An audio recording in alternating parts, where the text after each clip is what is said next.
Walk into your supermarket at 9 a.m. on a normal day and it feels endless. Aisles stacked to the ceiling, freezers humming, bread still warm. Now picture this. By 6 p.m., those same aisles are stripped bare. And yet, there is still tons of food sitting untouched all around your city. The shelves go empty. The food doesn't. Here's the uncomfortable truth. Your supermarket is not a warehouse. It's a showroom. Modern stores carry roughly 2 to 3 days of food at normal buying levels, and that's it. The entire system is built on just-in-time logistics. Trucks arriving at precise times, pallets moving in and out, everything calibrated to predictable habits. Under normal conditions, it feels like abundance. But tilt demand just a little. A storm warning, a scary headline, a viral video of empty shelves, and the math flips from abundance to fragility in hours. When enough people start buying 3 or 4 weeks of food in one shot instead of one, that 3-day cushion shrinks to under a single day of inventory at crisis-level demand. What looked unbreakable at breakfast can be gutted by dinner. The first domino is human psychology. Most people don't wake up thinking, "I'm going to cause a shortage today."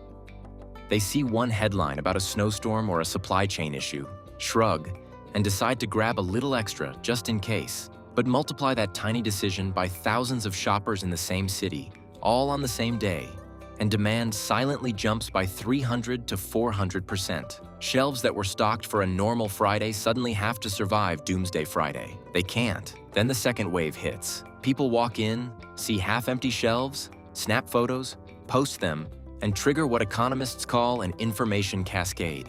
One scary image of bare shelves convinces thousands more to rush out and buy extra before it's gone, which makes it actually gone.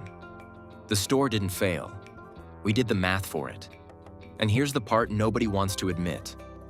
Once that panic engine starts, it doesn't matter how many times officials go on TV saying there is enough food in the system. Shoppers don't respond to spreadsheets. They respond to what they physically see. Empty pasta aisle? Emergency mode. Full cereal aisle? Maybe we're okay. You can literally watch people's body language change as they move through a store that's half full and half stripped. They go from casual browsing to hunting. They grab brands they don't like, foods they never eat, just because there's a small pile left. In those moments, people stop shopping and start competing. Behind those shelves, though, something strange is happening. The real food, the bulk of calories that could feed your town for days, is not inside that store at all. It's upstream and offstage. In regional warehouses, refrigerated depots, school storage rooms, institutional kitchens, and even those boring vending machines you ignore every day. Supermarkets are just the last mile, the glossy front end of a much bigger machine. When the front end collapses, the machine is still running. It's just not pointed where you can see it. Start with warehouses.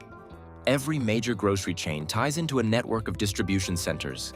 Huge buildings that hold thousands of pallets of canned goods, grains, frozen meat, and packaged food. Under normal circumstances, trucks move constantly. Warehouse to store, store to customer, clockwork. But when a demand spike hits, those trucks instantly become too slow and too small. They were scheduled for normal shopping, not panic mode. The food is sitting in the warehouse, still on pallets, but the store is empty because there aren't enough drivers, docks, and hours in the day to push it through the bottleneck. That means when you see empty shelves, you're not necessarily seeing no food. You're seeing a traffic jam. Zoom in for a second on how fragile that jam is. One missed shipment because of a storm. One sick driver. One highway closure that delays 3 trucks by 6 hours. Those little hiccups are invisible when demand is calm. The back room absorbs it. But when people are ripping through inventory, every hour of delay is another aisle gone. The system wasn't built for massive surges plus hiccups. It was built for smooth averages. That's why 9 hours to empty sounds dramatic, but is totally realistic when timing and psychology collide. Then there are the school kitchens. Think about how many students a big district feeds every single weekday. Those cafeterias do not run on, "we'll see what shows up" energy. They order in bulk, weeks ahead, and often have central storage, walk-in freezers, dry goods rooms, even dedicated district warehouses. They hold extra inventory to buffer late deliveries and menu changes because kids still have to eat when trucks are delayed. In a sudden closure, snow days, local emergencies, or even longer breaks, that food doesn't vanish. It stays in those coolers and storerooms, frozen vegetables, canned fruit, pasta, sauces, milk, grains, breakfast items. It's basically a backup grocery store that the public never sees. Now imagine this scenario. Your supermarket posts a sign saying, "No more milk until tomorrow," and the dairy case is wiped.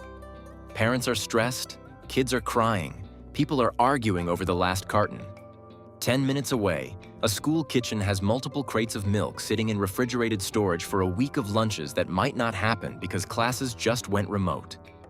That's the absurd overlap we live in. Localized scarcity right next to locked-door abundance. The same logic applies to universities and colleges. Campus dining halls stock mountains of food to feed thousands of students 3 times a day. Think big, hotel-style freezers, palletized dry storage, gallons of oil, sacks of rice, crates of eggs. When campuses temporarily shut down or go to remote operations, a lot of that inventory lingers.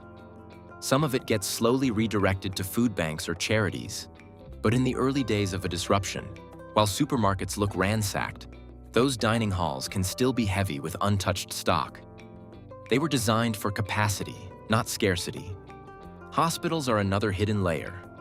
By design, they can't just run light on food. They have to feed patients, staff, and sometimes families through crises. So hospitals keep backup inventory, redundancy in suppliers, and extra frozen or shelf-stable items. In a city-wide rush on supermarkets, that hospital pantry doesn't magically run out in the first 9 hours. It sits, protected by access rules and security, quietly feeding the same number of people while everyone else is panicking over empty pasta shelves. It's not that hospitals are hoarding, they're just built on a different risk model than your local chain grocer. Now let's go smaller and weirder. Vending machine networks. On their own, one machine is nothing. Some chips, a few chocolate bars, a couple of sodas, but zoom out. Office buildings, schools, gyms, factories, bus terminals, train stations, hotels, clinics, campuses, all of them dotted with machines, each one holding dozens of high-calorie snacks and drinks. Those machines are serviced by operators who preload them based on patterns, not panic. When people stop going to offices or classes or commuting in big numbers, the machines stay stocked far longer than usual.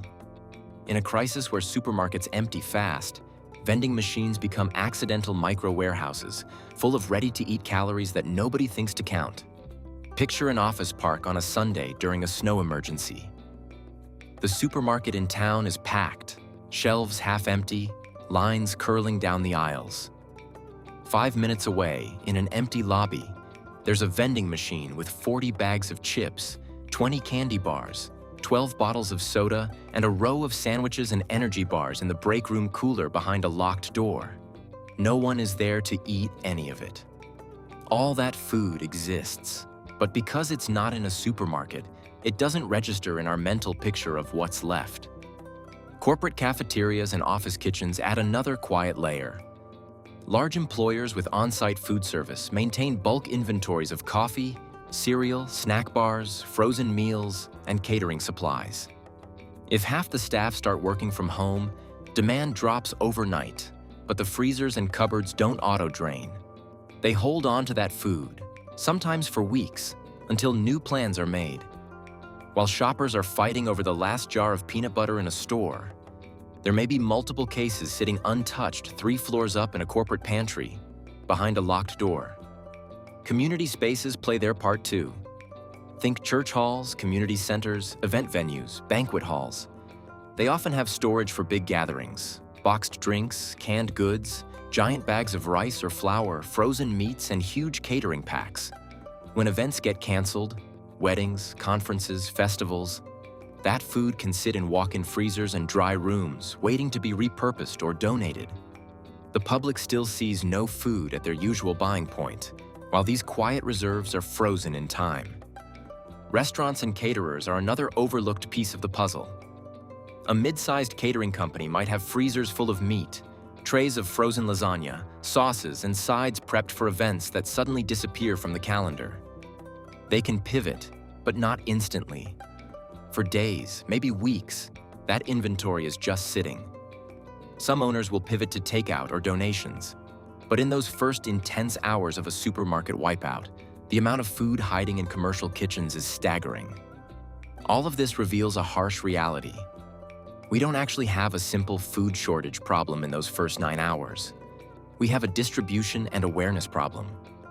The system is designed to flow in one direction: big bulk sources to retail shelves to you. It's not designed to reverse flow quickly. From warehouses, schools, and institutions back into neighborhoods when retail breaks. Legally, logistically, and politically, it's easier to let people stare at empty shelves than to quickly unlock those hidden reserves. And there's another twist. A lot of institutional food operates under totally different rules than retail. School nutrition programs run on government guidelines, contracts, and reimbursement rules. Hospital and corporate food services are bound to vendors and safety protocols. You can't just open the back door and start handing out frozen chicken nuggets because the grocery store ran out. That doesn't mean the food isn't there. It means the system around it is too rigid to pivot fast.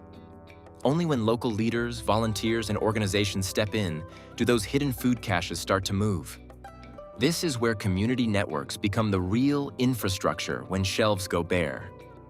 Food banks, mutual aid groups, local charities, and even grassroots organizers are often the first to bridge the gap between overlooked food and hungry people. They talk to school districts about surplus inventory. They reach out to restaurants and caterers sitting on unused stock. They coordinate with warehouses and distributors willing to offload extra pallets at reduced cost. While the average shopper is still refreshing photos of empty aisles, these groups are quietly redirecting calories through a different pipeline. So the next time you see those photos of empty supermarkets, don't only ask, where did all the food go? Ask, where is it still sitting, and who knows how to get to it? That shift in thinking, from shelves to systems, from panic to planning, is how you stop being just another shocked shopper and start being someone who actually understands where the real food is. If this changed how you look at those empty shelf clips, let me know in the comments which hidden food spot near you surprised you the most. Schools, offices, vending machines, warehouses, something else?